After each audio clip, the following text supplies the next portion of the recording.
giovedì 21 dicembre, buongiorno Sicilia da Michele Cucuzza e da Angelo Gagliano. Oggi vedremo i preparativi del pranzo di Natale alla comunità di Sant'Egidio di Catania, gli aumenti delle truffe online purtroppo, e poi tutto sul nuovo assegno di inclusione. Ma intanto una notizia di poco fa: i carabinieri hanno arrestato 29 persone accusate di fare parte della famiglia mafiosa di Niscemi, operazione decisa dalla DDA di Caltanissetta. Qui vedete i mezzi in movimento, 29 arresti, dicevo, per reati contro il patrimonio della persona, detenzione di armi da sparo, ed è emerso anche il tentativo di omicidio di un imprenditore che aveva denunciato un tentativo di estorsione. Intanto si stringe ancora il cerchio attorno ai fiancheggiatori di Messina Denaro. Dopo il sequestro dell'altro giorno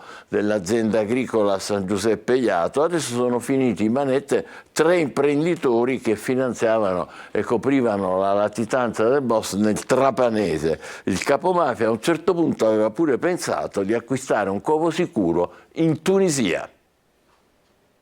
2 pentiti per ricostruire le coperture alla latitanza di Matteo Messina Denaro. Si tratta di un imprenditore, Giuseppe Grigoli, e di Attilio Fogazza. Sono state le loro rivelazioni a confermare i sospetti emersi dalle indagini e permettere di risalire ai soldi che servivano proprio per coprire la latitanza del boss. I carabinieri del ROS hanno così posto ai domiciliari un altro imprenditore, ex socio del pentito Grigoli, Giovanni Vassallo, e portato in carcere Emilio Alario, accusato di associazione mafiosa, e suo genero Giuseppe Lodato. Secondo il pentito Grigoli, il suo ex socio Vassallo avrebbe fatto parte della rete di fedelissimi che gestiva le comunicazioni di Matteo Messina Denaro e avrebbe contribuito a finanziare la sua latitanza. Fin dal 2012 avrebbe fatto parte del gruppo che organizzava gli incontri del capomafia di Castelvetrano con gli altri uomini d'onore e avrebbe avuto stretti rapporti con boss di rango molto elevato del mandamento mazzarese come Vito Manciaracina, Vito Gondola, Antonio Cuttone, Giovan Battista Agate, Luco Burzotta, Dario Messina. Vassallo avrebbe avuto un ruolo anche in una rapina commessa a Palermo nell'aprile del 2015, il cui bottino sarebbe stato usato proprio per finanziare la latitanza di Matteo Messina Denaro dopo i sequestri beni subiti dai fiancheggiatori. Le operazioni avevano fatto terra bruciata economicamente e dunque era stato necessario ricorrere ad altri mezzi di finanziamento. A raccontare questo secondo aspetto l'altro pentito, Attilio Fogazza. Fra i dettagli della nuova inchiesta anche l'idea, poi abbandonata, di un covo sicuro e definitivo in Tunisia per il padrino di Castelvetrano, che cambiò idea però appena saputo della malattia, che poi di recente lo ha portato alla morte in carcere dopo la cattura. Eccoci, adesso a Palermo la movida ha infiammato anche Palazzo Comitini. Il consigliere comunale Giuseppe Milazzo, che è il capogruppo di Fratelli d'Italia, durante una riunione del Consiglio è andato in escandescenza ed è saltato sul banco della Presidenza. Una scena che sembra fotografare un po' il caos che regna nella città. Vediamo. La scena è surreale, pittoresca, folle, seduta del Consiglio Comunale di Palermo, una seduta durata poco più di mezz'ora in seguito alla lite fra il capogruppo di Fratelli d'Italia Giuseppe Milazzo e il vicepresidente del Consiglio Giuseppe Mancuso. Guardate queste immagini: Milazzo, al quale non viene data la parola per un intervento, va su tutte le furie e inveisce contro il vicepresidente Mancuso, sale anche sul banco del governo e prova a strappare dalle mani il microfono a Mancuso. Dalla Presidenza, chiama i capigruppo. Giuseppe Recalo di... No, tu non devi essere con me. Davanti sei io. Non te lo faccio fare. Una scena che fotografa il momento attuale della maggioranza, che non riesce a mettere in calendario i lavori d'aula tra regolamento della movida, riconoscimento della genitorialità, IMU, IRPEF, Tari, variazioni di bilancio, la carne al fuoco è tanta e non si riesce a trovare un accordo su quale delibera discutere prima. E poi ovviamente ci sono i problemi legati alla città come la violenza e la differenziata. Palermo continua ad essere in basso alla classifica dei comuni ricicloni con il 16% soltanto, un dato ancora troppo basso per il capoluogo siciliano. E adesso con Angelo Gagliano vediamo la rassegna stampa siciliana. Cominciamo allora a vedere cosa scrivono stamattina i quotidiani regionali. La prima della Sicilia di Catania, due i fatti in primo piano. Intanto si parla ancora di mercato libero, slitta a luglio il mercato libero per la luce, ci sarà più tempo per la comunicazione, mentre per il gas la data fissata resta il 10 di gennaio. L'ARERA ha deciso che il passaggio dal mercato tutelato a quello libero per l'elettricità slitta dal 1° aprile al 1° luglio 2024, questo per dare tempo per realizzare le campagne di informazione ai cittadini. Quanto alle forniture del gas, il passaggio resta invece confermato al 10 di gennaio, soddisfatti ma non del tutto i consumatori. Adesso non si capisce perché. Per la luce sì, per il gas no, non c'è proroga, però evidentemente ci saranno dei motivi. Grano duro, questo è il titolo con fotonotizia della Sicilia. Il glifosato mette a rischio l'agricoltura in Sicilia, ma potrà essere utilizzato nell'Unione Europea per almeno altri 10 anni. Questo è diciamo, un prodotto che viene utilizzato in agricoltura. E poi ancora altre notizie. Sulla Sicilia sempre il patto di stabilità, c'è l'accordo tra i 27 paesi, per l'Italia è un buon compromesso. A Bruxelles ci sono nuove regole sui migranti e asilo, la solidarietà diventa obbligatoria. E poi lo scontro alla regione, all'ARS, finanziaria in salita, l'arma segreta del governo è riesumare il voto di fiducia in modo da evitare in qualche modo diciamo, cattive sorprese, brutte sorprese. E poi in prima pagina ancora, capi contraffatti venduti via social, le fiamme gialle denunciano 2 donne, ne abbiamo parlato ieri nei nostri telegiornali. A Mazara del Vallo arrestati 3 fedelissimi di Messina Denaro, il boss cercava un covo in Tunisia, anche questo abbiamo appena visto. Poi c'è una polemica che sta diciamo prendendo piede in queste ore, c'è una nuova proposta di legge.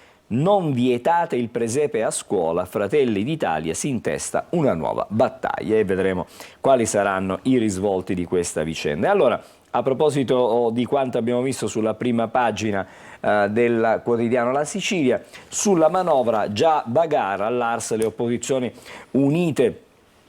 Il presidente dell'ARS Galvagno stoppa la pregiudiziale del Movimento 5 Stelle, del PD e anche di De Luca. Falcone insiste, ok entro il 31 di dicembre, ma sarà dura. Oggi Schifani arriva in aula e parlerà in aula. Poi ancora sempre sulla Sicilia, notizia di cronaca, fedelissimo di Messina Denaro cercò un covo sicuro in Tunisia. Un imprenditore gestiva le comunicazioni del boss e ne avrebbe anche finanziato la latitanza.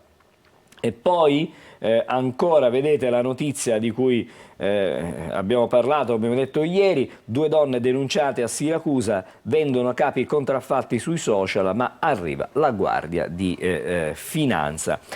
Ancora siamo adesso invece alle vicende più strettamente legate alla città di Catania.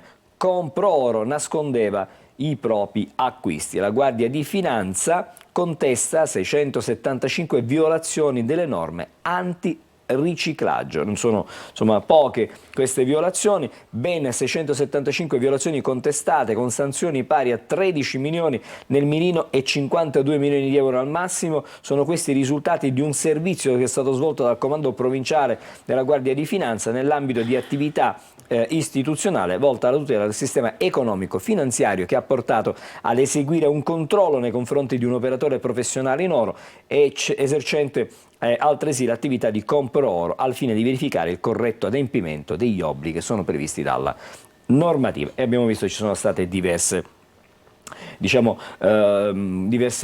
sospetti. Poi sulla città di Catania, il villaggio Sant'Agata, un'impresa realizzata dal degrado, nasce il nuovo polo sportivo. Una buona notizia per i quartieri di Catania, per il villaggio Sant'Agata. Sembrava un'impresa impossibile, eppure il Catania Spazio Sport al villaggio Sant'Agata alla fine è stato davvero realizzato, e come abbiamo visto ci sono anche delle belle notizie, delle strutture che servono evidentemente ai giovani, ai giovanissimi del quartiere. Poi passiamo al Giornale di Sicilia, che ha un'apertura dedicata alla cronaca, l'infinita, perché parla di infinita rete del super boss, ricostruito il ruolo strategico dell'imprenditore mazzarese Giovanni Vassallo, cugino di un killer ergastolano. Si occupava di dirimere liti per debiti e di intermediazioni immobiliari. Morto Matteo Messina Denaro, continua adesso la caccia ai fedelissimi fiancheggiatori, altri 3 nomi nella lista nera in mano agli inquirenti. E poi ancora sempre dalla prima pagina del quotidiano, del Giornale di Sicilia, all'Arsa avanti piano dopo le imprese, in campo anche il sindacato. A proposito del cammino della finanziaria regionale, ci sono delle notizie che arrivano anche da Bruxelles, patto di stabilità, l'Unione Europea trova l'intesa e c'è la svolta sempre in Europa, accordo sui migranti, c'è la fumata bianca tra Commissione, Consiglio e Parlamento, va in pensione il documento di Dublino. Nasce la solidarietà obbligatoria verso i paesi come l'Italia di primo arrivo, governo soddisfatto, l'Ungheria si schiera contro, critiche certo. Le ONG comunque dicono sull'asilo è un arretramento. L'avevamo anticipato un paio di giorni fa, se non li vuoi paghi. Ecco, Quindi è questa la situazione, quella che si è venuta a determinare. Le bollette della luce, mercato tutelato, proroga fino al prossimo mese di luglio, l'annuncio è dell'ARERA, più tempo per cercare un nuovo gestore. E poi guarda, c'è un richiamo in prima pagina sul Giornale di Sicilia di quanto abbiamo visto prima, quanto è accaduto al Consiglio Comunale. Milazzo di Fratelli d'Italia sale in piedi sul tavolo del Presidente, l'ira per le lentezze sulle regole della movida, ma è bagarre in aula. Quindi insomma situazione davvero tesa a Palermo. Lasciamo anche il Giornale di Sicilia, siamo adesso sulla prima delle edizioni di Palermo di Repubblica,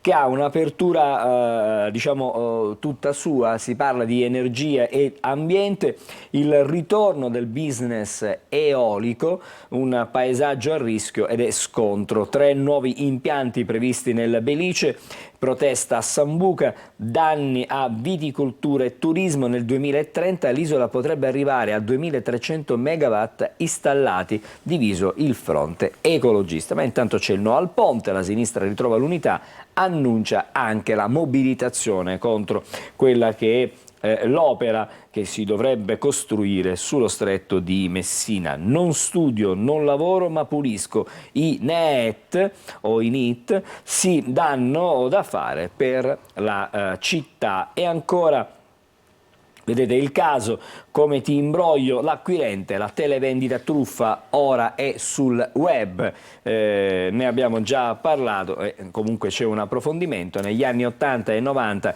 erano un fenomeno sociale, adesso dalla televisione si sono trasferite sul web, soprattutto mettono in circolo merce contraffatta. La nuova vita delle televendite è a conduzione familiare, quanto accaduto a Siracusa. E ancora, vedete, basta violenze, il popolo del centro sfila in corteo. Stasera ci sarà una manifestazione a Palermo. E allora vediamolo, cerchiamo di approfondire qualcosina anche dal quotidiano Repubblica, edizione di Palermo. Il ritorno del business eolico, pale e proteste sul lago Arancio. Ci sono 3 nuovi impianti che sono previsti nella valle del Belice. Sambuca di Sicilia sulle barricate, un disastro per viticoltura e turismo, ecologisti divisi, ostili Italia Nostra e l'IPU favorevole Legambiente, WWF e FAI, la commissione regionale di parere negativo. Insomma, c'è veramente un grandissimo caos da questo punto di vista su questo tema, e lo abbiamo già accennato. Basta ladri e vandali, fiaccolata in centro per chiedere sicurezza. Una manifestazione di questa sera organizzata dai residenti e anche dai commercianti. C'è l'appello del parroco: Palermo va amata e custodita. Ti interrompo un attimo perché purtroppo a Palermo si spara ancora e stavolta c'è il morto. Un giovane di 22 anni è stato ucciso questa notte in via Pasquale Calvi, che è proprio nel centro di Palermo, a colpi d'arma da fuoco nel corso di una lite proprio, vedete, è la continuazione, la prosecuzione di questo andazzo terribile che c'è nel capoluogo siciliano. Il quartiere è il quartiere di Borgo Vecchio. Tra poco avremo un collegamento in diretta con tutti i particolari su questo omicidio a Palermo. Scusa. E continuiamo allora, adesso siamo alla pagina politica per quanto riguarda Repubblica. Un'emergenza, l'AST boccheggia, sindaci nei guai, da gennaio il bus sarà un'incognita, perché questo è un vero problema. Dalla finanziaria sono saltati i 20 milioni per salvare la società, Siracusa arriva SAIS, altre città sono in difficoltà e quindi la Sicilia avrà qualche problema per i collegamenti e poi stamattina Repubblica vedete riprende il frame che abbiamo mostrato prima. Consiglio comunale Salun, Milazzo di Fratelli d'Italia salta sul banco del presidente. Lo definisce Salun. Salun, insomma un po' da Far West quando c'erano le liti nei saloon. Il dibattito, una finanziaria extra light, il sì ora, poi altre manovre. Questo è quello che si prepara alla Regione. A Sala d'Ercole via libera a pochi articoli. L'obiettivo di Schifani è quello di varare un testo snello entro il 31 dicembre, rinviando in tutto il resto ai collegati. Ma le opposizioni, come abbiamo visto, non sono per nulla d'accordo. Si parla stamattina anche di Ponte sullo Stretto, perché il ponte unisce la sinistra. PD e Movimento 5 Stelle si mobilitano, un no da Roma all'Ars. Dopo l'abbraccio fra Schlein a Corinti parte la doppia battaglia parlamentare contro la maxi opera. Italia Viva però dice di sì. Insomma, anche qui non c'è condivisione neanche, diciamo, nell'opposizione, perché una parte dell'opposizione si schiera per l'opera. Abbiamo il tempo ancora per un'ultima prima pagina, che è quella della Gazzetta del Sud, e vediamo un po' cosa è successo in città, perché come sempre la Gazzetta ha dei titoli e dei temi che sono strettamente legati alla città dello Stretto. ATM, concorso in procura, sotto la lente i criteri di scelta degli idonei in graduatoria. Il Consiglio Comunale di Messina trasmette ai magistrati gli atti su una selezione pubblica, quindi tema assolutamente diciamo strettamente legato alla città. A Barcellona abusi su una ragazza, lei fugge e fa arrestare il patrigno. Un'altra brutta storia, perché ieri è stata davvero una giornata complicata su questo fronte. Un 35enne è stato arrestato con l'accusa di violenza sessuale aggravata. In assenza della moglie avrebbe costretto la figlia di lei a subire rapporti. La giovane, compiuta la maggiore età, si è allontanata da casa e lo ha denunciato. Poi ancora sulla prima pagina della Gazzetta del Sud leggiamo: risorgono le province con voto diretto. Questo è quanto prevede chiaramente una norma della Regione, e poi le vicende che invece ci portano anche alle notizie nazionali e internazionali. L'Unione Europea trova l'accordo sul patto di stabilità, migrazione ed asilo, e poi proroga per il mercato tutelato, bollette della luce, rinvio ad aprile, da aprile a luglio, esultano i consumatori. Ci sarà più tempo per evidentemente trovare un gestore che sia conveniente. Facciamo una pausa breve, state con noi, tra poco i quotidiani nazionali, ancora con Angelo. Buongiorno Sicilia.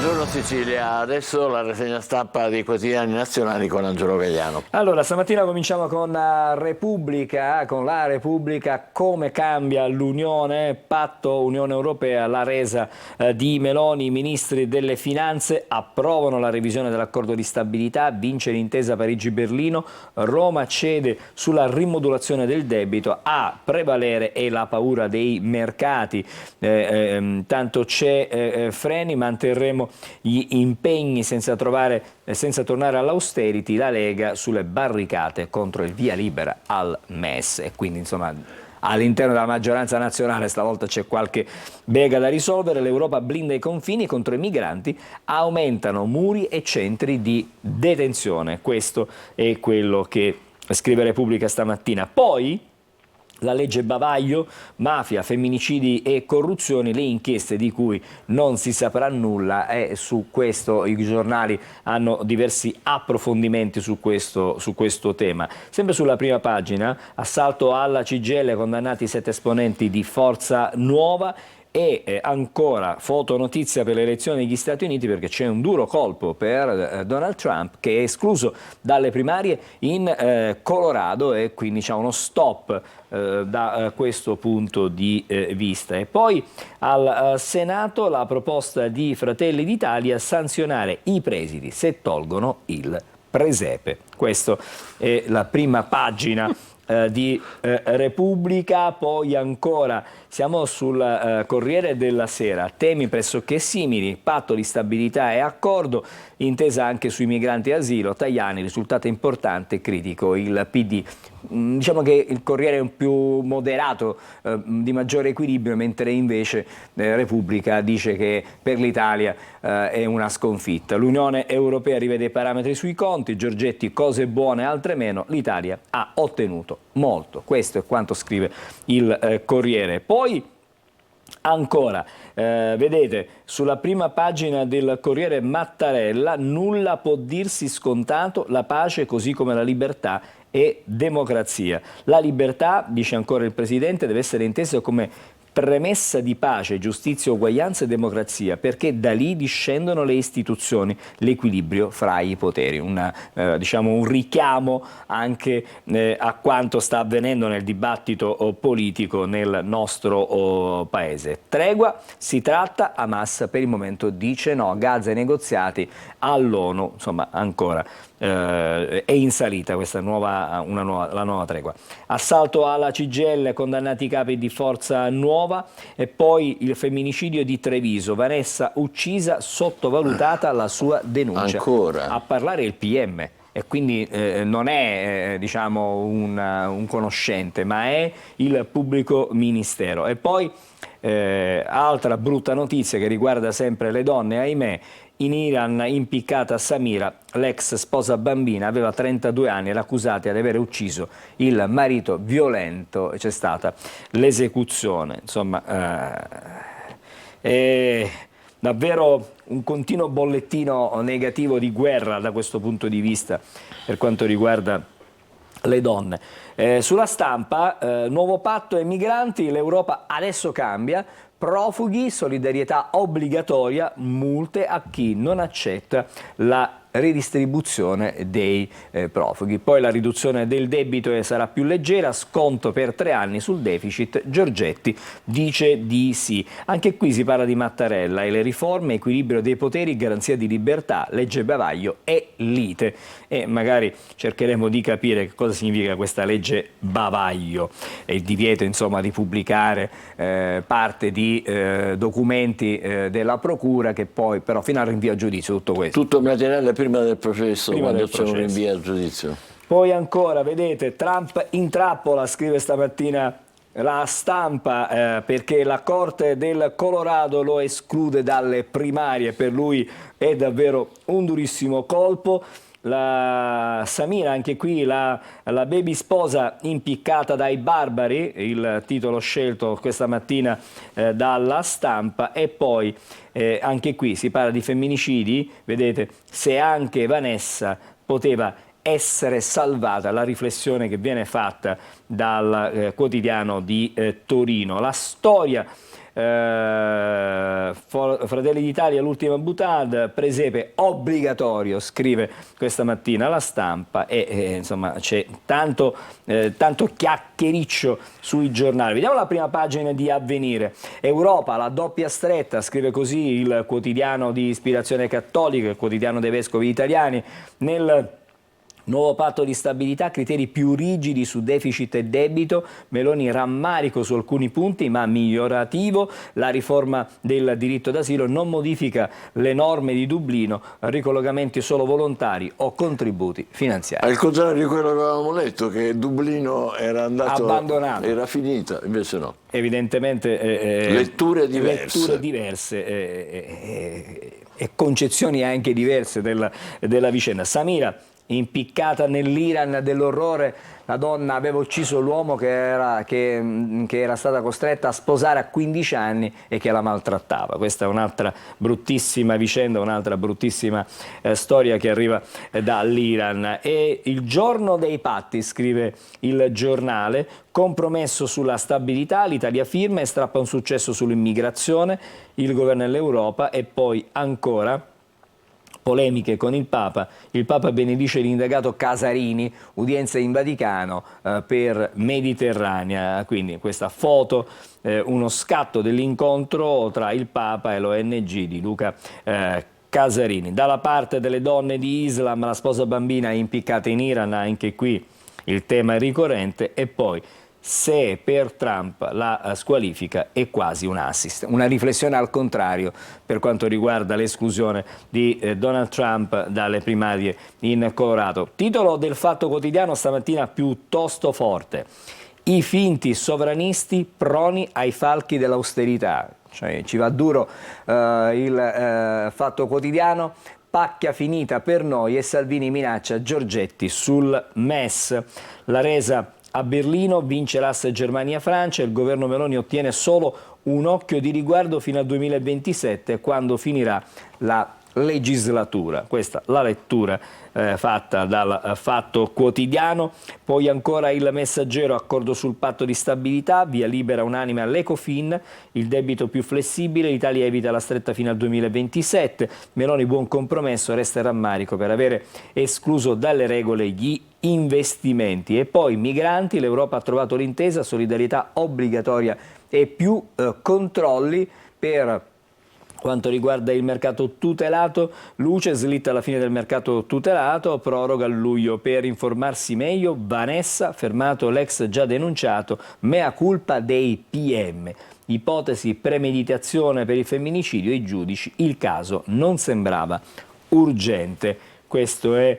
Che tristezza, l'ammettono loro stessi. E poi c'è una fotonotizia che ha poco a che vedere con il calcio giocato, ricorderai certamente Lavezzi, un grande campione, lite in famiglia, Lavezzi ferito ed è un giallo, bisognerà capire adesso cosa è successo. Il campione è ricoverato d'urgenza in Uruguay con tagli e anche delle fratture, una lite piuttosto violenta. Ma se così è. Siamo adesso sul Libero. Falce e Pandoro, soccorso rosso alla Ferragni, mentre la procura inizia a indagare. Boldrini, Bersani e la Stampa danno la colpa al Premier per i guai dell'influencer sulla beneficenza. Questa è la ricostruzione fatta da Libero, ovviamente. Austerity addio, ecco come cambia il patto di stabilità, l'Italia dà il via libera all'accordo. E ancora, vedete, c'è questa foto, l'icona della destra della Wertmüller, oggi legge Libero. Una foto un po' estiva, Direi, travolti da un insolito destino nell'azzurro mare d'Agosto, ha passato la cortina tra tempo e spazio, nel mezzo due mondi profondamente cambiati che però si confrontano. Questo è evidentemente un accostamento. Una riflessione. Esattamente. Abbiamo il tempo, credo, per un'ultima prima pagina e allora andiamo a vedere anche il tempo.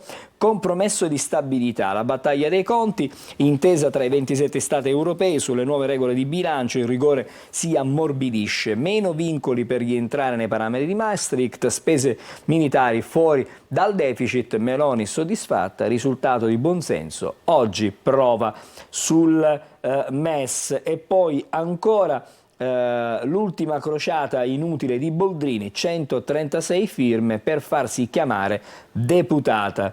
E poi vedete qui la vignetta è stupenda, me la devo leggere perché sono la Schlein e la Boldrini, dice: come faresti senza le mie battaglie epocali? Davvero, sei a numero uno.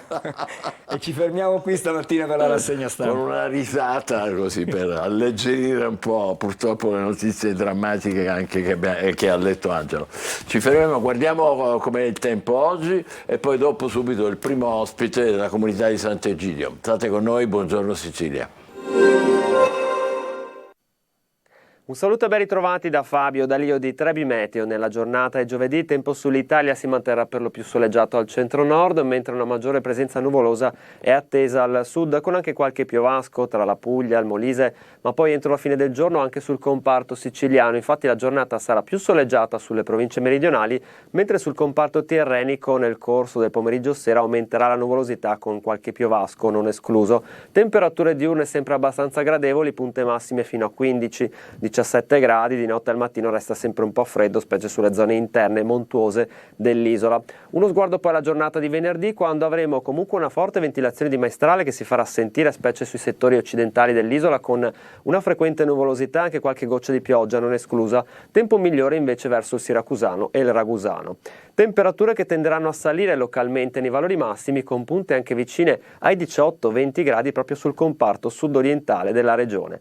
Ma per maggiori dettagli sulle vostre località continuate a seguirci sull'app di Trebi Meteo. Abbiamo tagliato le verdure e le abbiamo messe qua.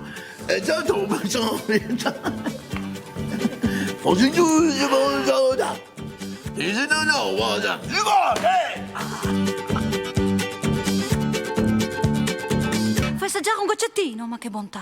Ma che bontà! Ma che cosa vuoi qua? Ma che Tutti i giorni su Antenna Sicilia. questa roba qua!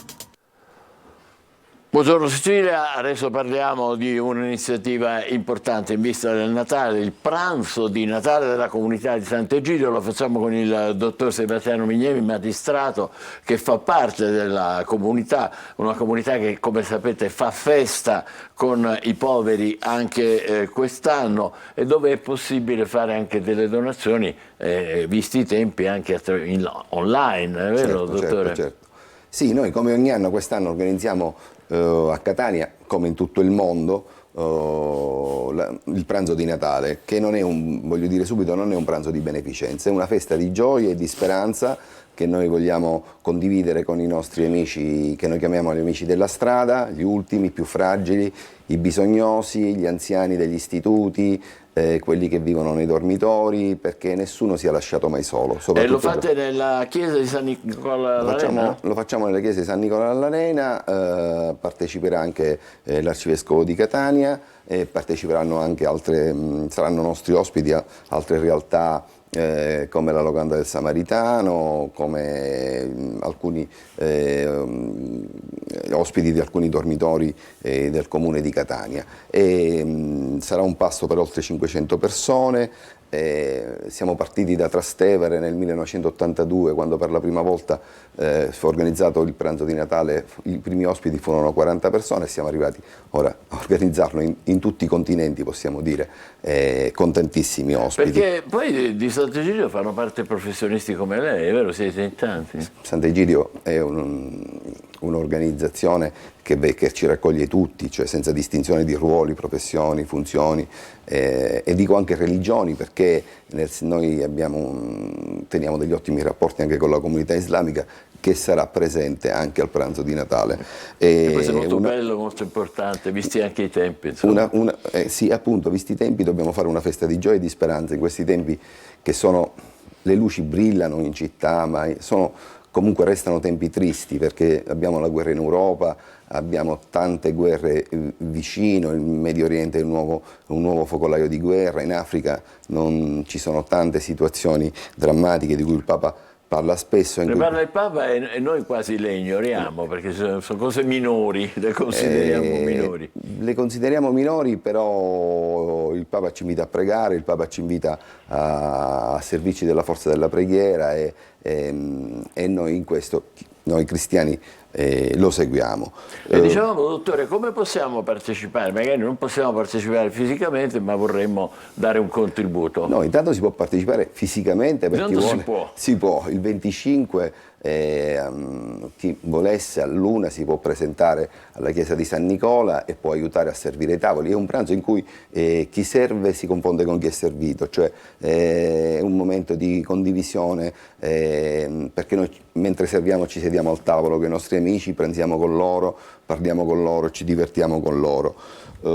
Bellissimo questo. E non è solo il giorno di Natale, cioè nel nostro Natale prevede tanti eventi. Abbiamo cominciato domenica scorsa andando a San Berillo, dove abbiamo portato Pacchidone un pranzo in una realtà molto, molto difficile, molto complicata, però lì se non ci andiamo noi praticamente non ci va nessuno, se non le forze dell'ordine. E quindi siamo andati e oggi stasera faremo il pranzo di Natale, la cena di Natale dei bambini, perché noi abbiamo la Scuola della Pace, un servizio dopo scuola durante tutto l'anno. E dove lo fate? Lo facciamo stasera la facciamo questa cena alla chiesa di San Francesco di Paola, in piazza San Francesco di Paola, alla Civita, che è il quartiere dove noi abbiamo iniziato a fare la Scuola della Pace una ventina di anni fa, e quindi ci sarà questa cena con tanti regali per ragazzi. Poi faremo 2 pranzi di Natale, come li chiamiamo noi, in 2 istituti per anziani, uno il giorno 29 e l'altro subito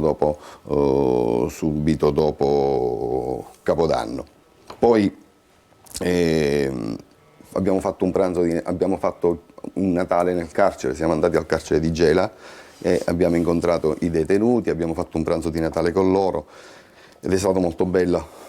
Un detenuto a cui avevamo regalato un Pandoro ha detto: portate alla mia figlia perché nel giorno di Natale si devono fare i regali, io lo voglio regalare a mia figlia, e questa è stata una cosa veramente molto, molto bella e molto, molto toccante. Ecco, noi abbiamo un sogno, quello di portare pace, condivisione e gioia nei cuori, soprattutto in un giorno in cui chi è solo, se rimanesse da solo si sentirebbe ancora più solo. Certo, e questa è una ispirazione straordinaria, anche estremamente efficace. Dicevamo, dottore, la possibilità di contribuire come si fa adesso anche online, è vero? Sì, infatti c'è una locandina nella quale abbiamo stabilito, c'è il nostro IBAN. Ecco, qua c'è.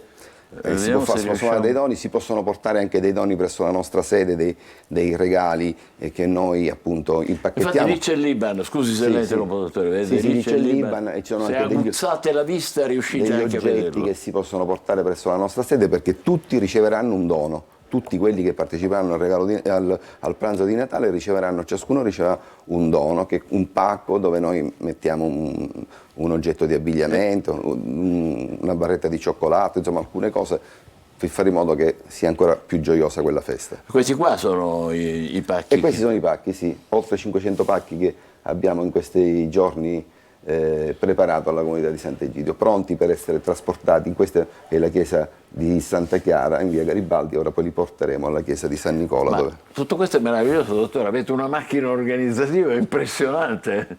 Negli anni devo ci dire, siamo... è incommiabile. No, va bene, ma noi... Guardi, ci riempie di gioia, ogni anno è uno sforzo fisico notevole, anche insomma, mentale, coordinare tutte queste attività, però poi alla fine siamo più freschi di prima, più riposati di prima. E quindi è proprio vero perché donare è più bello che ricevere. Ecco, donare è più bello che ricevere. È bellissimo questo. È così. Dovremmo tenerlo a mente, non sempre siamo su questa lunghezza d'onda. C'è certamente più gioia nel donare che nel ricevere. Ecco, le lo posso chiedere, dottore, lei come ha cominciato a occuparsi di Sant'Egidio? È un magistrato importante, insomma. Guardi, ho cominciato, io ho un'educazione cristiana ricevuta in famiglia, perché insomma ho frequentato i salesiani fino alla terza media, insomma, quindi ho avuto un'educazione familiare che puntava molto sulla cultura cristiana. Poi la vita, poi mi sono avvicinato da grande perché seguendo mia figlia che frequentava la comunità, perché noi abbiamo un gruppo giovani che è il gruppo che si occupa di fare il doposcuola appunto alla Scuola della Pace, che organizza tante iniziative per i ragazzi. Seguendo mia figlia, incuriosito da questa frequentazione di mia figlia della comunità, ho cominciato anch'io a frequentare, poi mia figlia ha cominciato ad andare all'università, ora è fuori, vive fuori, e io sono rimasto coinvolto e ho trovato una famiglia. Una famiglia? Che sì, ho trovato una famiglia, io considero i miei amici della comunità fratelli, perché la fraternità non è nulla senza fraternità, la comunità, dico, non è nulla senza fraternità. Ecco, dottore, lei ci commuove con queste sue convinzioni, ma volevo chiederle, intanto però la realtà delle persone che hanno bisogno è in crescita, è vero questo? La realtà è in crescita perché non è una società che include, è una società che esclude. Qui prima non succedeva che quando si vedeva un povero per strada la gente si voltava dall'altra parte, ora succede, e quindi questo via via significa che chi è solo, rimane solo e trova tante difficoltà, e poi ci sono delle situazioni che vanno affrontate in termini specialistici, perché sono problemi psicologici non indifferenti, perché molti di loro, anche se accompagnati presso centri diurni o presso dormitori, poi scappano perché hanno questo sistema di vita, di vivere sotto le stelle, che è un qualche cosa che comincia ad appartenergli ed è l'unica cosa che hanno sostanzialmente, e si affezionano a questo, e allora vanno seguiti psicologicamente. In questo, per noi sono amici, cioè li conosciamo uno per uno nei nostri giri che facciamo durante la settimana, sappiamo che lì c'è Matteo, lì c'è Sebastiano, lì c'è Ignazio, lì c'è Mimmo, in vari posti della città dove con i loro giacigli. Sapete che loro sappiamo che loro sono lì, sappiamo i loro nomi, li conosciamo perché ognuno di questi è una persona, ha una vita, ha una storia, ha una famiglia che non lo vuole più o che lo vuole solo in parte, e quindi farci vedere e stare accanto a loro è molto importante. Anche quella mezz'ora che dedichiamo 1 o 2 volte alla settimana, portandogli una cena oppure una coperta oppure un maglione, per loro diventa bellissimo, per loro e per noi, perché ci raccontano storie bellissime, come le loro giornate, cosa sono state le loro vite quando la loro vita era un po' più fortunata. Davvero impressionante ciò che ci sta dicendo il dottor Mignemi, complimenti, grazie per questa sua testimonianza così importante. Ricordo il pranzo di Natale nella chiesa di San Nicola all'Arena, il 25 naturalmente, Piazza Dante alle 13. Avete visto, ecco, lì c'è l'Iban e sotto vedete anche il QR code dove si possono fare anche donazioni che sono particolarmente importanti anche in questo periodo. Grazie davvero e complimenti dottore. Grazie. Dottor Sebastiano Mignemi che è stato con noi, adesso noi ci fermiamo e poi a proposito di cose online vedremo invece l'altra faccia delle cose che non vanno bene in rete e di quelli che ne approfittano. State con noi, buongiorno Sicilia.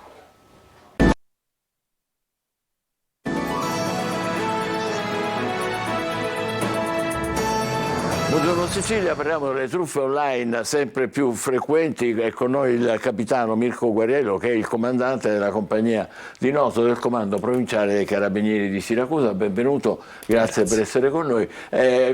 Capitano, ieri abbiamo raccontato di questa truffa che c'è anche sui giornali di oggi, delle televendite dei falsi interrotti in diretta TV dalle forze di polizia. Perché hanno un qualche riferimento con il nostro argomento? Perché in realtà abbiamo poi capito i clienti di queste truffe con la televendita dei falsi, erano dei falsi che venivano, i clienti venivano recapitati attraverso Telegram, attraverso social e così via.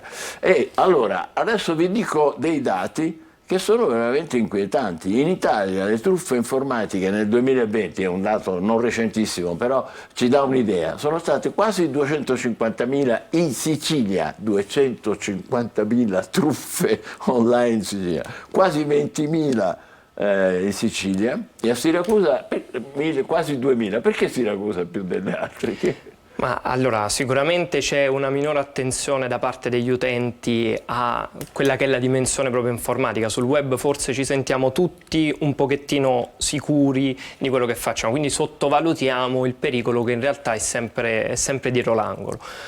Quindi sul web dobbiamo stare particolarmente attenti e questi numeri lo dimostrano, quindi sono numeri in costante aumento che non ci devono far preoccupare più di tanto, perché in realtà gran parte di questi reati possono essere contrastati con un poca di attenzione in più da parte dell'utente. Quali sono le più diffuse? Allora, sicuramente al primo posto troviamo in fortissimo aumento le frodi informatiche commesse tramite phishing, quindi con l'invio di mail, di SMS apparentemente riconducibili alle banche, agli istituti di credito, alle poste. Quindi questa sicuramente è la prima categoria di frode informatica. Scusi, è lì che succede? Perché se uno abbocca in qualche modo... Lì che cosa succede? Tendenzialmente c'è o l'invio di una mail che sembra proveniente dalla banca o l'invio di un SMS con cui veniamo avvisati che dobbiamo cliccare perché c'è un'operazione fraudolenta in atto. Quindi noi siamo presi dall'urgenza, clicchiamo su questo link e in realtà veniamo indirizzati a un sito fraudolento che è creato ad arte proprio per spingerci a dare i nostri dati e le nostre informazioni. Una volta che hanno i dati, loro che fanno? Una volta che hanno i nostri dati, loro possono di fatto accedere ai nostri conti correnti e poi fare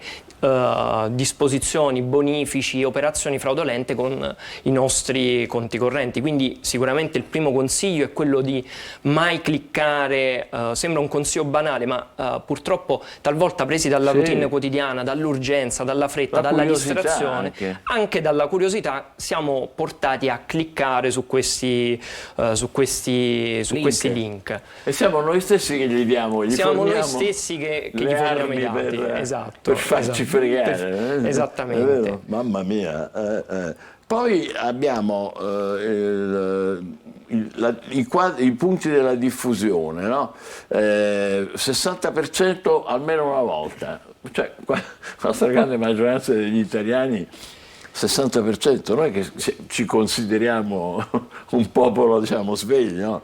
79% ha paura di finirci dentro e il 90% dice bisognerebbe fare qualcosa di più, però non si fa.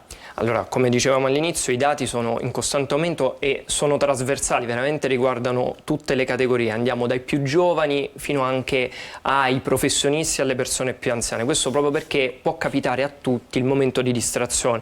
E quindi è proprio lì queste frodi possono essere riconosciute, basterebbe tenere alta attenzione, far caso ad alcuni elementi, per esempio nel caso di messaggi che diciamo appaiono con l'intestazione della banca, basta vedere il link con attenzione, uno si può accorgere che in realtà non è il vero sito della banca perché anche la URL è leggermente diversa, il logo sarà leggermente modificato. Quindi il primo consiglio, quando riceviamo questo tipo di messaggio, di mail e tutto, è di andare sicuramente alla fonte e chiamare noi la banca, rivolgerci noi al vero mittente per vedere effettivamente se ce lo hanno mandato. Dobbiamo sempre ricordare poi che nessuno ci chiederà mai i nostri dati personali telefonicamente, via messaggio o anche tramite l'invio di mail, quindi laddove abbiamo il dubbio dobbiamo sempre andare alla fonte e verificare chi ci sta richiedendo questi dati. Poi abbiamo anche altre tipologie di truffe, abbiamo le truffe degli annunci online, sui vari e-commerce troviamo spesso degli annunci fraudolenti, anche lì dobbiamo... Per esempio, scusi? Sì. Un annuncio fraudolento, per esempio gli annunci con prezzi vantaggiosi sui siti di aste, quali i siti più famosi, eBay, Subito. Noi dobbiamo fare attenzione perché quando ci sono dei prezzi estremamente convenienti spesso si cela dietro in realtà una truffa, quindi dobbiamo quindi metti i soldi e non ti danno niente. Esattamente, uno mette i soldi, fa un bonifico e poi oppure dà i propri dati e quei dati poi vengono usati per scalare i soldi, quindi anche lì dobbiamo ricordarci di effettuare pagamenti con strumenti prepagati. Ah, ecco. E le vittime che categoria sono? Le persone un po' più anziane oppure tutti? Come dicevamo prima, veramente tutte. Andiamo dai più giovani, veramente tutti, andiamo dai più giovani fino ai più anziani. Non c'è una categoria maggiormente colpita, quindi anche i più giovani, che uno potrebbe pensare siano quelli più sgamati, più avvezzi all'uso della tecnologia, anche loro spesso ci cascano. Perché, come dicevamo, è il momento di disattenzione che può capitare veramente a chiunque. Allora, che consigli ci dà, capitano? Allora, i consigli sono sicuramente non cliccare mai su messaggi, mail o anche non fidarsi di chiamate che compaiono con il numero della banca, perché un'altra tecnica prevede subito dopo l'invio del messaggio la chiamata diretta che compare proprio con il numero di telefono della banca. Quindi la fregatura avviene nel momento in cui io clicco, perché basta quello per... Basta il click e poi possono esserci anche altre tecniche, però già cliccare ci mette in difficoltà, quindi laddove anche noi clicchiamo, la prima cosa da fare è contattare sicuramente le banche e poi sporgere denuncia presso la stazione carabinieri più vicina. Ah, ecco. Perché noi tante volte abbiamo paura, cioè, ma che se disturbiamo i carabinieri per una cosetta così. Invece assolutamente no, bisogna subito fare denuncia perché abbiamo poi gli strumenti per cercare di bloccare quanto prima eventuali operazioni fraudolente. Quindi l'importante è rivolgersi alla banca quanto prima, nel caso subiamo un'operazione indebita, e poi fare subito denuncia. E l'altra cosa che ci stava dicendo, capitano, io l'ho interrotta, una avvertenza importante è quella di non fornire noi stessi gli strumenti. Perché? Cioè, tante volte uno non ci pensa. Veramente bisogna dire la verità, anche per iscriversi a una stupida applicazione qualunque ti chiedono tutto, ti chiedono la rave e la fava, nome, cose, cioè, e uno come fa a dire mi staranno fregando?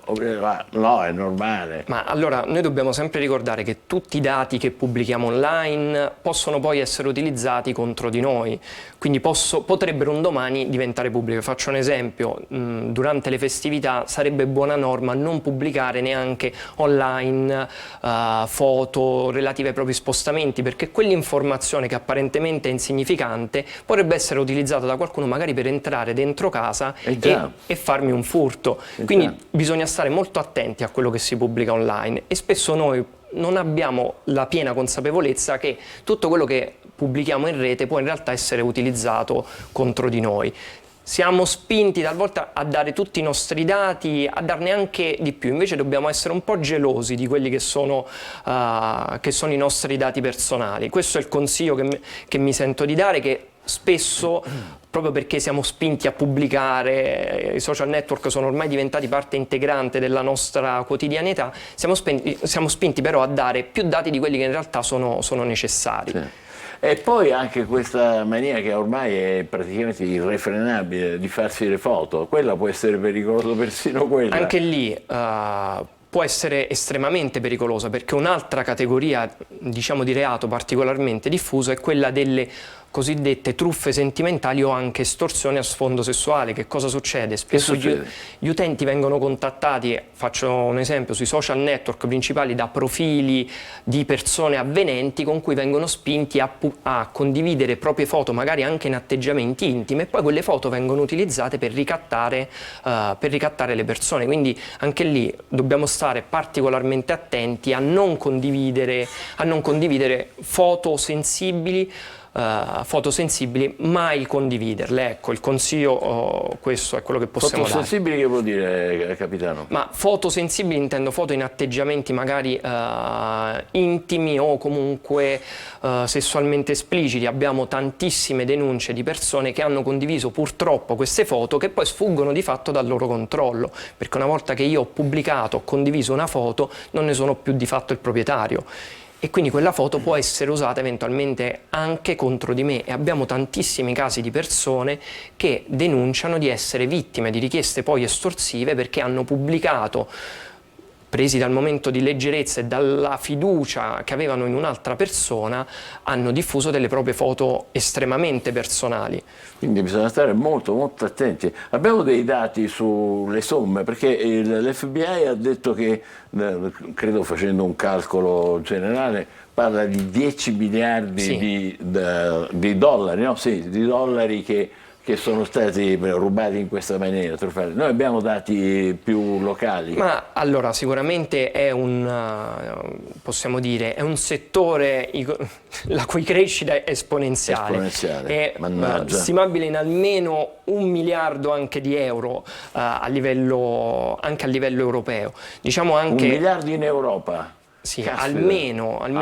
Diciamo che anche lì le cifre sono indicative, perché poi ora noi abbiamo parlato dell'aspetto che interessa i privati cittadini, ma poi abbiamo anche l'aspetto della criminalità informatica che colpisce le aziende. Certo. Per fare un esempio banalissimo, abbiamo la truffa della cosiddetta mail compromessa, nel senso che io sono un'azienda, ricevo una mail apparentemente dal mio fornitore in cui l'IBAN del mio fornitore viene cambiato. e quindi io faccio la fattura e il pagamento nella convinzione di farlo al mio fornitore, in realtà lo faccio a un IBAN sbagliato, a un'altra persona. Questo perché magari la mia mail o la mail del mio fornitore è stata hackerata, compromessa, e quindi io, nella convinzione di fare questo bonifico al mio fornitore, in realtà lo sto facendo all'hacker che si cela dietro. E abbiamo avuto casi anche di bonifici importantissimi, parliamo di 100, 200, 300 mila euro, quindi si capisce benissimo che il business di questo tipo di reato è enorme. Certo. Ma si riesce, chiedo scusa Michele, si riesce poi a recuperare parte di queste operazioni illecite? Allora, si può riuscire, ovviamente le indagini di tipo informatico poi sono difficilissime perché hanno un aspetto anche transnazionale, perché spesso poi bisogna relazionarsi con paesi esteri, con server che non si trovano in Italia, talvolta gli autori non sono in Italia, per questo è importante la prevenzione. Purtroppo non sempre è possibile poi recuperare quantomeno tutte le somme, quindi la prevenzione in questo settore è molto più importante della repressione. Per questo tenere la soglia dell'attenzione alta e dare questo tipo di consigli, fare attenzione, è prioritario, è la prima cosa, assolutamente. Grazie davvero al capitano Mirko Guerriello che ci ha come dire, reso edotti sul fatto che purtroppo sono in aumento le truffe online, e la prudenza per quanto ci riguarda è assolutamente necessaria, anzi indispensabile. Buon lavoro e grazie per essere stato con noi. Tra pochissimo, dopo una breve pausa, ci collegheremo in diretta a Palermo, dove c'è stato questo delitto di cui vi abbiamo parlato poco fa. State con noi, buongiorno Sicilia.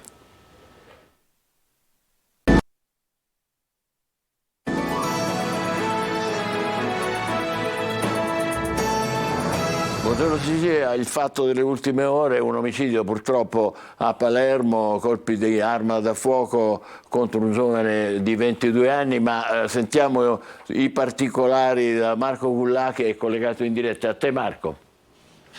Sì, buongiorno Michele, ci troviamo in via Pasquale Calvi, a pochi metri dalla discoteca Noctre, dove appunto è avvenuto il delitto. Un giovane di 22 anni, Rosolino Celesia, è stato freddato proprio all'interno di questo locale che vediamo in lontananza. Siamo proprio nel retro di questa discoteca. Sarebbe stato quindi freddato nei bagni appunto della struttura, poi trasportato d'urgenza all'ospedale civico, dove però purtroppo il giovane 22enne è morto. Tra l'altro in questa discoteca, proprio qualche giorno fa, nei pressi questa discoteca in via Pasquale Calvi, è scoppiata una violentissima rissa che abbiamo anche noi trasmesso tramite dei servizi. Abbiamo fatto vedere alcune immagini di questa rissa tramite dei servizi nel nostro telegiornale, e ovviamente le indagini che in questo momento sono in corso e su cui c'è la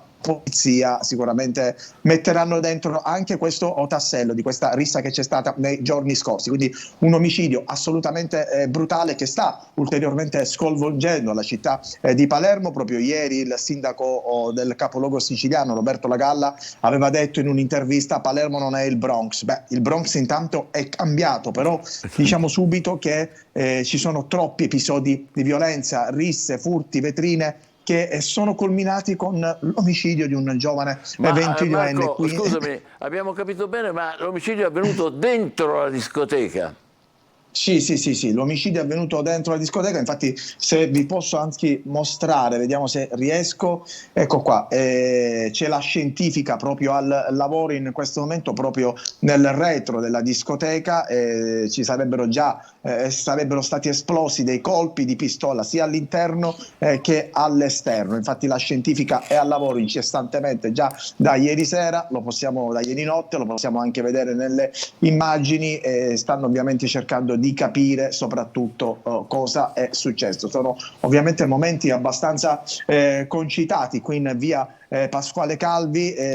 Ma siamo in centro, Palermo? Siamo sempre in centro? Sì, siamo in centro, siamo addirittura, guarda, nel salotto proprio della città, quindi non siamo in una zona, certo a ridosso di alcuni quartieri popolari come il Borgo Vecchio, però siamo proprio nel salotto della città. Questa è una discoteca abbastanza rinomata a Palermo, prima veniva chiamata Reloi, adesso ha cambiato nome, ha cambiato gestione, si chiama NOCT 3 e proprio all'interno di questa struttura sarebbe appunto nato questa lite che poi è culminata appunto con l'uccisione di questo giovane, 22 anni, Rosolino Celesia. Questo il suo nome. Parenti e amici si sono radunati immediatamente proprio nella parte antistante del pronto soccorso dell'ospedale civico. Lì però purtroppo il giovane 22 anni, a 4 giorni da Natale, mi viene da sottolinearlo, a 4 giorni da Natale è morto. Ovviamente per i colpi di pistola che ha subito. È incredibile perché stavi dicendo, scusa ti interrompo, ancora una rissa, ce ne hai raccontate nei giorni scorsi in continuazione e adesso addirittura c'è il morto. Stando a alcune indiscrezioni appunto sarebbe nato un diverbio all'interno del locale e poi ovviamente ci sarebbero stati colpi di pistola che sono stati sparati anche qui a 2 chilometri, il raggio sarebbe di 2 chilometri, in un altro locale della Movida palermitana, colpi di pistola che però erano stati sparati in aria, l'abbiamo più volte documentato, no? Insomma quel video tra l'altro, e questa volta però i colpi di pistola sono stati sparati invece verso un ragazzo, un 22enne appunto, che purtroppo ha perso la vita. Credo che sia un fatto ulteriormente ma soprattutto molto molto grave, perché va insomma assolutamente ad alimentare la scia di violenza, di rabbia e soprattutto di poco decoro che in questo momento regna in questa città. E al di là delle dichiarazioni delle istituzioni, al di là delle dichiarazioni del sindaco che continua a ribadire che questa città insomma è sicura, lo dicono le classifiche, noi guardiamo i fatti, Michele, e i fatti dicono che ci sono risse ogni giorno, addirittura questa notte un omicidio. Marco, volevo fare una domanda a Marco, ma intanto bisognerà capire, ma adesso tutti camminano con la pistola a Palermo, la domanda che viene spontanea perché si spara troppo. E 2, ti chiedo, ma le telecamere interne all'esterno della discoteca sono al vaglio degli investigatori? Perché immagino che questa persona che ha sparato in qualche modo avrà lasciato qualche traccia, perché è stato dentro la discoteca. Non l'ha visto nessuno? Assolutamente sì, Angelo. Tra l'altro, insomma, qui possiamo anche vedere che ci sono vari esercizi commerciali, vediamo se magari riusciamo a mostrarvi qualche. Ci sono comunque le telecamere, le abbiamo viste, quindi insomma la zona è piena di telecamere e credo che ovviamente le immagini già saranno al vaglio degli investigatori e soprattutto di chi ci sta lavorando. Tra l'altro insomma poc'anzi abbiamo cercato anche di avere informazioni dalla polizia, ma il lavoro è incessante, in questo momento sono davvero l'after omicidio e quindi è davvero dura in questo momento recepire delle informazioni più dettagliate, però le telecamere ci sono ed è ovvio, Angelo, che in questo momento sono al vaglio proprio degli inquirenti. Poi tu mi dicevi della pistola, sì, ci sono degli episodi ovviamente abbastanza inquietanti perché, come dicevo poc'anzi, al culmine di una rissa che è scoppiata in via La Lumia, un giovane ha sparato 5 o 7 colpi di pistola in aria ed è stato individuato. Questa volta invece, come dicevo poc'anzi, i colpi di pistola sono stati sparati verso un giovane di 22 anni che ha perso la vita.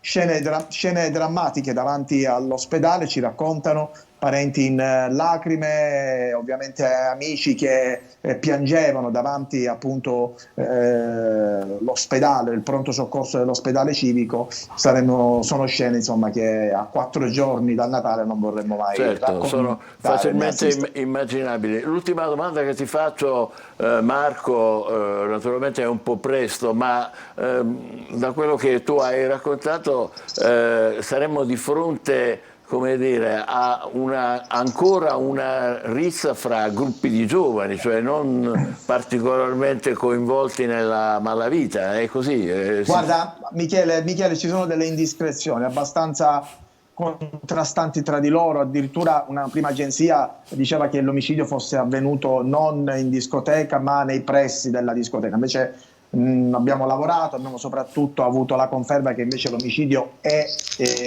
stato ovviamente si è concretizzato all'interno proprio del locale Notre. Poi il giovane è stato trasportato al civico ed è morto lì. Ci dicono insomma di una lite, di un diverbio scoppiato all'interno di questo locale, che è poi culminato ovviamente con i colpi di pistola e soprattutto con l'omicidio. Ovviamente stiamo lavorando anche noi per capire realmente cosa sia successo la notte del 20 dicembre al locale Noctre di Palermo. Grazie a Marco Gullà in diretta da Palermo per queste informazioni in tempo reale. Un fatto sconcertante: un giovane di 22 anni ucciso a colpi di pistola a Palermo la notte scorsa dentro una discoteca. È ancora sconcertante le circostanze che si cominciano a ricostruire, un'altra rissa, solo che in questa rissa purtroppo sono venute fuori anche le rivoltelle, o una rivoltella, per cui a un certo punto c'è un giovane che ha soltanto 22 anni che è morto. Approfondiremo e vedremo altri sviluppi nel corso del telegiornale. Adesso ci fermiamo, facciamo una breve pausa ed è il momento del nostro almanacco. State con noi, buongiorno Sicilia.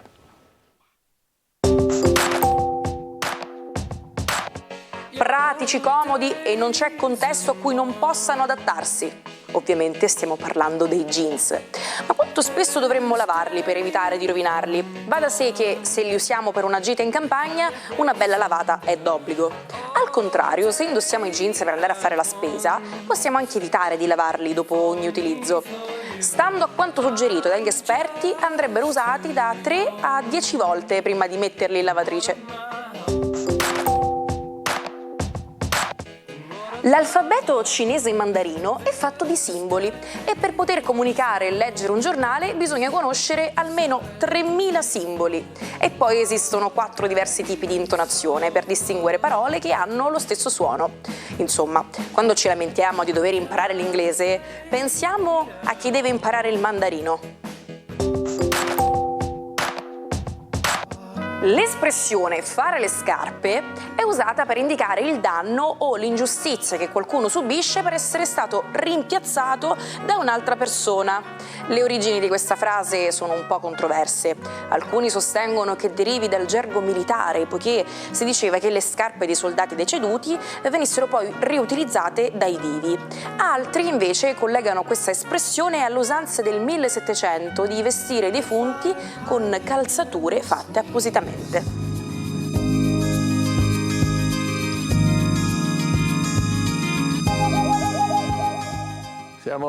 Siamo rientrati in diretta, buongiorno Sicilia, è il momento di collegarci con Marco Amato. Marco, ci sei? Buongiorno Sicilia. Buongiorno a te, con una bella giraffa oggi, eh? Già, animale molto simpatico che mi dà sempre l'augurio di un po' di fortuna e speriamo che sia così, dati gli eventi un pochino incalzanti. Allora, parliamo di cose belle e quindi alle stelle ci rivolgiamo per mettere sotto l'attenzione della luce la cara Clara. Ebbene, si parla di Sanremo e quindi in questa attesa kermesse si cominciano a delineare già i volti dei protagonisti e in particolare Amadeus ha scelto Clara. Clara è già vincitrice di un Sanremo Giovani, che non succedeva da ben 9 anni che una donna lo vincesse, e anche protagonista della colonna sonora e delle musiche di Mare Fuori, ha scritto dei pezzi proprio per questo acclamatissimo serial TV, ma anche è stata protagonista come attrice. Clara sicuramente è un talento sorprendente, è una scorpione e ci sorprende per come è seguitissima sui social. Gli ascolti già di Clara promettono benissimo e si annuncia un Sanremo strapieno di tanto spessore, di tanto seguito. Quello che stride un po' è il fatto di averla messa tra il Sanremo Giovani, perché appunto è stato fatto un paragone che lei ha più del doppio degli ascolti della Mannoia. Quindi probabilmente da un punto di vista di share e di ascolti depone già benissimo, ma personalmente penso che rispettare l'anzianità del cantante, un curriculum di carriera che per quanto inizi presto, come lo Scorpione vuole, lo Scorpione è il segno del talento, ci stupirà con il tempo e con tanta strada che ancora davanti ha da percuotere. Ora, andando a noi, lo Scorpione oggi è protagonista della giornata proprio perché Venere, che nello Scorpione e nei suoi gradi, si oppone ad Urano e vuole a tutti i costi tentare di rallentare lo zodiaco, di avere un pochino di tempo in più, quindi niente tensioni e niente colpi di testa, per cui Scorpione, Toro, Leone e Acquario oggi avranno il freno a mano, come si suol dire, in tutta una serie di cose, mentre tutti gli altri vari segni d'acqua, accelerano di contro invece un po' la concretizzazione di alcune certezze. Benissimo i fuoco, che con questa atmosfera un po' più rilassata possono puntare più Leone, Sagittario e Ariete più sulla passione. I Terra, Toro, Capricorno e Vergine invece si avvantaggiano, ed è anche molto coerente questa configurazione di Venere, proprio perché i Terra non hanno mai tempi troppo veloci, amano le certezze, in particolare Vergine e Toro oggi le otterranno. Il Capricorno sta bene, è assolutamente innamorato, mentre invece Gemelli e Bilancia ritrovano una certa linearità e vengono a sapere anche delle cose molto importanti. In famiglia i Gemelli, in amore la Bilancia. Benissimo, non mi rimane che augurarvi un'ottima giornata, sperando che le stelle siano con noi, e viva lo Scorpione, sempre creativo, e tanti auguri a Clara. Grazie, evviva, evviva, e buon caffè a te, buona giornata. Angelo, abbiamo qualche notizia? Ma una notizia la leggiamo insieme e riguarda quando sta accadendo alla Ferragni, perché stamattina tutti i quotidiani scrivono Ferragni Balocco, inchiesta della Procura di Milano, la denuncia del Codacons. Ma non è soltanto il Corriere stamattina a parlare di questo, ne parla anche Repubblica. Sul Pandoro Ferragni indaga la Procura, persi 5 milioni di incassi e 80.000 follower, così scrivono su Repubblica. E diciamo che stamattina tutti i quotidiani hanno al centro questo nuovo scandalo, fra virgolette, che riguarda il mondo del web, in qualche modo anche coinvolge. Vedremo gli sviluppi. Intanto lo sai che il primo fatto che riguarda il 21 dicembre è del 1891. In un college americano si è giocata la prima partita, questa qui, di pallacanestro della storia. Vedete, il canestro è perfetto, no? un cestino. A inventarlo è stato un professore di educazione fisica canadese, geniale.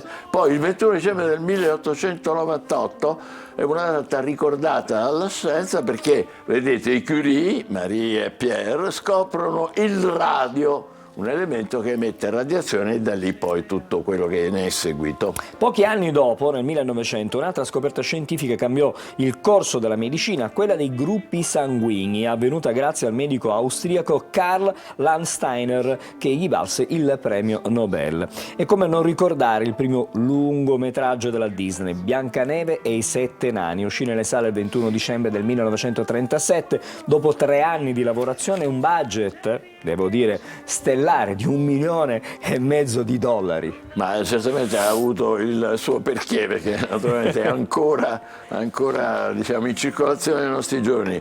Biancaneve e i 7 nani. Invece qui parliamo del primo esempio di parole crociate, guardate, esemplare ma complesso contemporaneamente, pubblicato il 21 dicembre del 1913 sul New York World. Un gioco enigmistico è stato ideato da un giornalista inglese, Arthur Wine, per la curiosità, che ha avuto subito grande successo e da allora è diventato uno dei passatempi preferiti di milioni di persone. Ricordiamo anche la nascita di una grande attrice e attivista, Jane Fonda, eccola qua, la figlia d'arte e icona del cinema, nata a New York il 21 dicembre del 1937, oggi compie 86 anni, guardate che splendore, tanti auguri. La sua carriera è costellata da ruoli memorabili e dall'impegno sociale e politico, la figlia di Henry Fonda. E il 21 dicembre del 2012 è anche ricordato come il giorno in cui, secondo alcune interpretazioni del calendario Maya, si sarebbe dovuto verificare la fine del mondo, un evento che naturalmente, fortunatamente, non è accaduto, ma che ha generato un vero e proprio fenomeno di costume. E ora, prima di salutarci, vi lasciamo con una canzone di Pino Daniele, che purtroppo è morto nel 2015. Il grande cantautore napoletano, il 21 dicembre del 91, ha pubblicato l'album Sotto Sole, e tra le tracce di questo disco c'è anche Quando, una bellissima ballata che fa parte della colonna sonora del film di Massimo Troisi, Pensavo fosse amore, invece era un calesse. I due artisti, in una trasmissione televisiva di Gianni Minà, indimenticabile, si scambiarono questa battuta fantastica. Daniele dice a Troisi: Massimo, ho scritto una canzone, mi fai un film? E quello gli ha fatto il film, Pensavo fosse amore. signore e invece non cadesse. Quando Pino Daniele, grazie per essere stati con noi, a domani. A domani. Dimmi quando